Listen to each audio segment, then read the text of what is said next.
你有冇試過連200蚊都借唔到啊？我真係試過。喺幾年前我生意失敗嗰時呢，我成個微信所有嘅通訊錄、所有嘅電話號碼都揾過，我連一個肯借我幾百蚊嘅人都揾唔出嚟。我係真正意義上嗰種窮過嘅人，我明白窮真係好折墮嘅一件事嚟嘅。如果你都係經歷緊咁樣嗰個狀態呢，我建議你，我比較好中肯嘅建議你，就係脫離原嚟嗰個圈子，去一個你唔識人哋、人哋唔識你嘅地方，重新開始，你先會有翻身嘅機會。做生意，2024年你唔好諗住做生意啊，因為2024年咧係我經歷咁多年以嚟，我覺得係最難做嘅一年。難做到咩程度呢？任何一個行業都好難做。我依家就係好明確噶啦，我但求生存，我唔指望賺幾多錢，唔蝕就得噶啦。養3班員工，養3班伙計，我對我班伙計特別好嘅。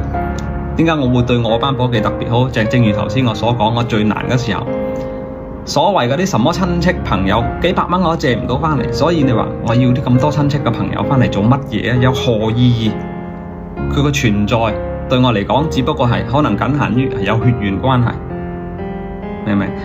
遠親不如近鄰，近鄰不如員工。我個生活字典，我個人生指示就係咁樣去做。我覺得員工係最重要嘅，因為我對員工好，員工就會對我啲客戶好，我啲客戶就會對我好。我覺得呢個係必然嘅死循環嚟嘅，所以我做生意嘅原則就係先令到員工有辦法生存，以後再慢慢揾機會。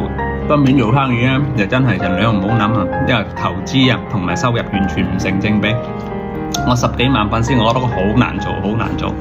但係咧，你話擺下地攤啊、倉庫式經營啊，呢啲係冇問題，因為開支低啊嘛，係嘛？但係你千祈唔好睇先呢啲喎，往往最賺錢就係最唔起眼嘅呢啲。我就係靠咁樣百家噶啦，因為開支低啊嘛，係嘛？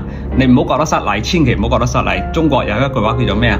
笑貧啊不笑娼。你係揾到錢嘅，你執牛屎人哋都會尊重你；你係揾唔到嘅，你講乜都冇用，係嘛？加油啦，陌生人！啱聽啊，點個讚。將來有機會嘅，我希望你都可以支持一下我。